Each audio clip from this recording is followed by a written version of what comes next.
Welcome to education hub. आज हम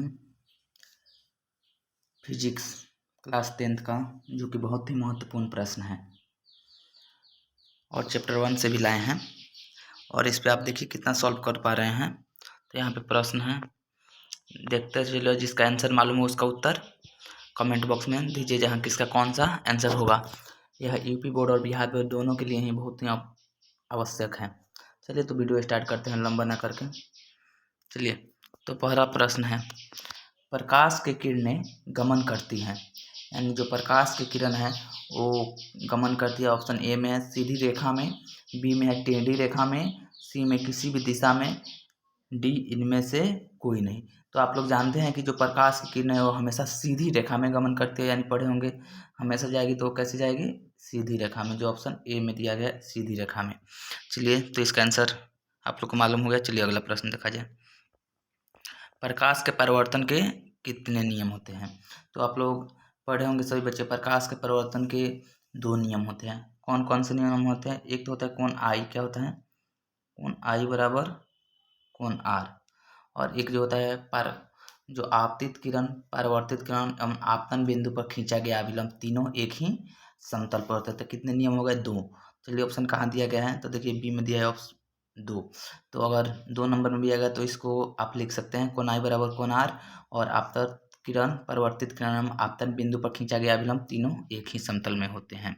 चलिए अगला प्रश्न देखा जाए, अवतल लेंस का आवर्धन बराबर होता है। चलिए अवतल लेंस का जो आवर्धन है यानी एम, क्या कहा जाता है, आवर्धन एम जो होता है किसके बराबर होता है, एम बराबर फार्मूला आप लोग पढ़े होंगे u by v, u plus v एवं वी बाई यू।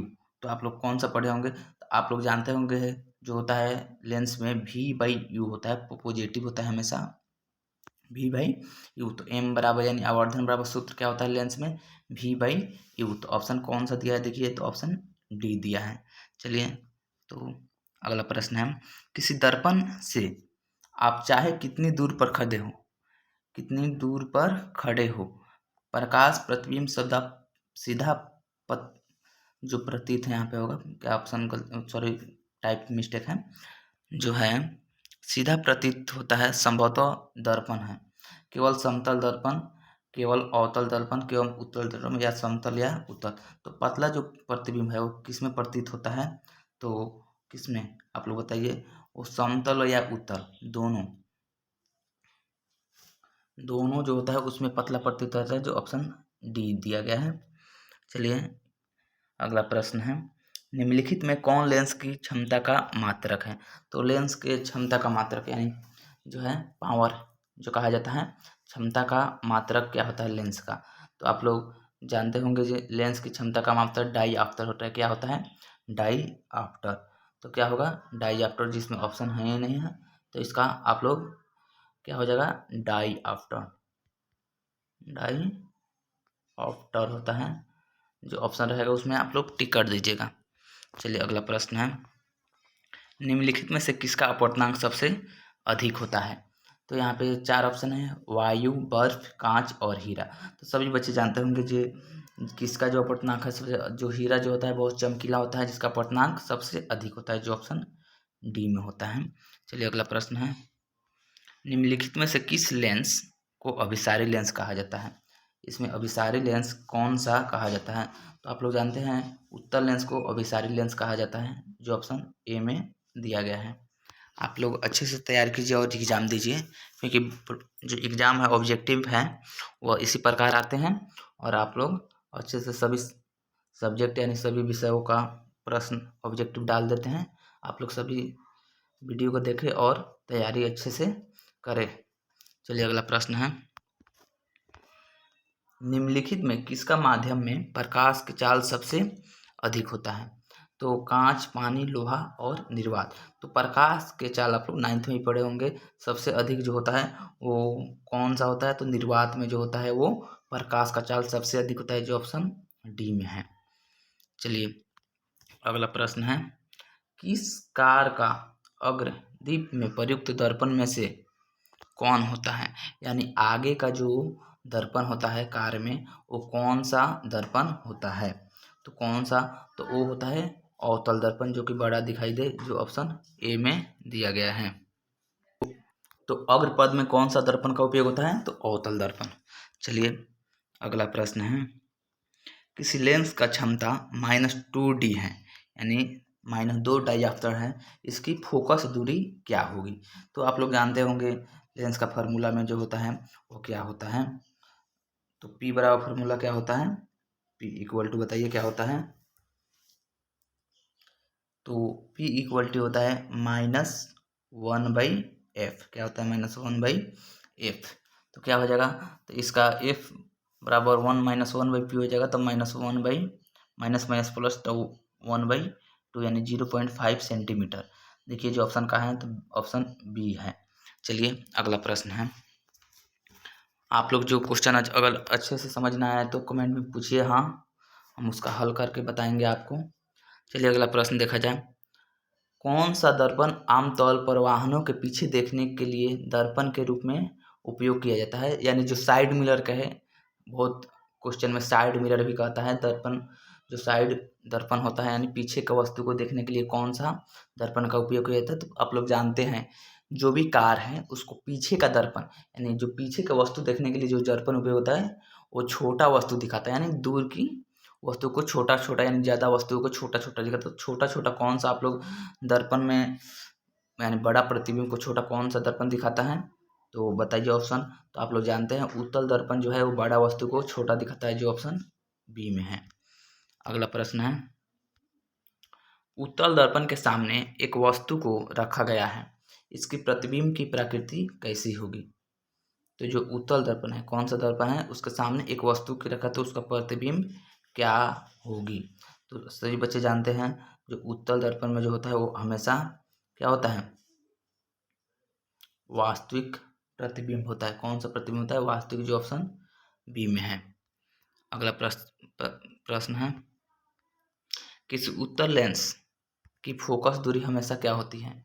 जो उत्तल लेंस की फोकस है, क्या है? उत्तल लेंस की फोकस है हमेशा क्या होती है? वो होती है पॉजिटिव। क्या होती है? पॉजिटिव, जो ऑप्शन ए में है। अगला प्रश्न है, किस दर्पण का उपयोग सामान्यतः वाहनों के पास से दृश्य दर्पणों के रूप में किया जाता है? यानी देखिए यहाँ पे आ गया कौन सा दर्पण है जो पीछे का वस्तु देखने के लिए उपयोग किया जाता है? तो वो है अभी बताए हैं उत्तल दर्पण। कौन सा दर्पण? उत्तल दर्पण। अगला प्रश्न है, निम्न में से किस दर्पण की फोकस दूरी धनात्मक होती है? तो इसमें कौन सा जो फोकस दूरी है वो धनात्मक होती है? तो उत्तल दर्पण का फोकस दूरी धनात्मक होती है, जो ऑप्शन बी में है। अगला प्रश्न है, नई कार्तीय चिन्ह परिपाटी के अनुसार दर्पण के सामने रखे गए बिंब की बिंब दूरी ली जाती है, यानी जो सामने रखा गया है उसकी बिंब दूरी कैसी ली जाती है? तो वो हमेशा माइनस में लिया जाता है, यानी निगेटिव ली जाती है, जो ऑप्शन सी में है। चलिए अगला प्रश्न है, किसी लेंस द्वारा उत्पन्न आवर्धन का एसआई मात्रक क्या होता है? तो लेंस के आवर्धन यानी एम क्या है? एम का एसआई मात्रक तो आप लोग जानते होंगे जो होता है, क्योंकि वह दोनों होता है, ऊपर भी होता है प्रतिबिंब दूरी और नीचे भी दूरी, तो दूरी दूरी कट गया तो मात्रकहीन हो जाएगा, यानी ऑप्शन डी में है मात्रक विहीन हो जाएगा। अगला प्रश्न देखा जाए, निम्न में से किस लेंस की फोकस दूरी धनात्मक होती है? तो यहाँ पे फोकस दूरी किसकी धनात्मक होती है? चलिए यहाँ पे लेंस दिया है, तो इनमें से कौन सा लेंस है जिसका फोकस दूरी जो होगा धनात्मक होगा? तो आप लोग जानते हैं दर्पण के अपोजिट होता है। तो दर्पण में हम अभी बताए हैं उत्तल दर्पण में फोकस दूरी क्या होती है? ऋणात्मक होती है। तो यहाँ पे उत्तल लेंस में फोकस क्या हो जाएगा? धनात्मक हो जाएगा, जो ऑप्शन बी में दर्पण के उल्टा होता है लेंस। चलिए अगला प्रश्न देखा जाए, प्रकाश में निर्वात की तार बहुत बार पूछा गया है। प्रकाश में जो होती है निर्वात में प्रकाश की चाल क्या होती है? तो कमेंट कीजिए इसका आंसर क्या होगा। तो आप लोग जानते हैं 3 × 10⁸ मीटर पर सेकेंड होता है, जो ऑप्शन ए में ही दिया गया है। चलिए अगला प्रश्न है, यदि किसी समबाहु त्रिभुज यानी जो प्रिज्म होता है में निर्गत किरण और विचलन कोण क्रमशः 40 और 30 डिग्री है, तो आपतन कोण क्या होगा? यहाँ पे निर्गत कोण दिया गया है और विचलन कोण दिया गया है, तो आप लोग बताइए इसका जो है आंसर क्या हो जाएगा? तो आप लोग जानते हैं आपतन कोण के लिए दोनों कोणों को जोड़ दिया जाता है, तो 40 + 30 क्या हो जाएगा, 40 + 30 क्या हो जाएगा, देखिए यहाँ पे 70 ऑप्शन में है, डी होगा। क्या होगा, डी। अगला प्रश्न देखा जाए, एक उत्तल लेंस की क्षमता 1 डायऑप्टर है। यहाँ पे क्षमता पी दिया है, क्या दिया है, पी दिया है, 1 डायऑप्टर। तो उस लेंस की फोकस दूरी क्या होगी, तो बताइए इस लेंस की फोकस दूरी क्या होगी। तो आप लोग जानते हैं 1 डायऑप्टर है तो उसको सेंटीमीटर में 100 में हो जाता है, 100 से हम करेंगे क्योंकि यहाँ पे सभी सेंटीमीटर में आंसर दिया गया है। तो आप लोग जानते हैं P बराबर 1/f होता है। तो इसको आप बदलिएगा तो 1 को 1/100 में तो 100 यानी 3 गुना कीजिए तो ए बराबर 100, जो ऑप्शन सी में ही देगा। आज जानते हैं कि पॉजिटिव होगा क्योंकि उत्तल लेंस है। अगला प्रश्न है, निम्नलिखित प्रकाश के रंगों में किस रंग का अपवर्तनांक अधिक होता है। तो सबसे ज़्यादा अपवर्तनांक किसका होता है यहाँ पे रंग का, तो जो है अपवर्तनांक जो होगा बैगनी कलर, जिसका जो विचलन बहुत कम होता है उसका अपवर्तनांक अधिक होता है, जो ऑप्शन डी में है, बैगनी कलर। अगला प्रश्न है, पानी में डूबे एक उत्तल लेंस की फोकस दूरी हवा में इसकी फोकस दूरी की अपेक्षा, जो पानी में डूबा एक उत्तल लेंस है उसकी फोकस दूरी जो है हवा में उसकी फोकस दूरी की अपेक्षा कैसा होता है, अधिक होती है, कम होती है, अपवर्तित रहती है, इनमें से कोई नहीं। तो इसका क्या हो जाएगा, जब वो पानी में डूब जाएगा तो उसकी फोकस दूरी जो है कम हो जाती है, जो ऑप्शन बी में है। अगला प्रश्न है, निम्नलिखित में कौन उत्तल लेंस की फोकस दूरी जिसकी वक्रता त्रिज्या 32 सेंटीमीटर है। यहाँ पे फोकस दूरी क्या दिया है, एफ 32 दिया है, क्या दिया है 32। तो इसमें वक्रता त्रिज्या दिया है, सॉरी यहाँ पे फोकस दूरी निकालना है और वक्रता त्रिज्या दिया है। चलिए तो वक्रता त्रिज्या यानी कि क्या दिया है, आर बराबर दिया है 32, तो एफ निकाल लीजिए। तो एफ बराबर सभी बचे पड़े हैं r/2, क्या होता है r/2। तो यहाँ पे क्या हो जाएगा, देखिए दर्पण भी कौन है, उत्तल दर्पण है। तो उत्तल दर्पण का जो होता है हमेशा फोकस दूरी धनात्मक, ए बराबर r/2 32/2 यानी 16, जो ऑप्शन सी में है। आप लोग सभी बच्चे जो दर्पण और लेंस है उसमें जो है चिन्ह परिपाटी अच्छे से समझिए, क्योंकि चिन्ह पे ही सब आप लोग बच्चे को लगता है कि हम सही लगाए हैं लेकिन उसका उत्तर जो है गलत रहता है, और वो बच्चे उसको टिक लगा कर चले आते हैं, यानी वो मार्कशीट में भर देते हैं और कहते हैं सही है, लेकिन उनका जो 1 नंबर है वो नहीं मिलता है। तो चलिए, तो सभी सब्जेक्ट की तैयारी अच्छा से कीजिए और इस चैनल को सब्सक्राइब कीजिए और वीडियो को लाइक कीजिए और दोस्तों को शेयर कीजिए, ताकि आप लोग को जो है एग्ज़ाम की तैयारी अच्छे से हो। और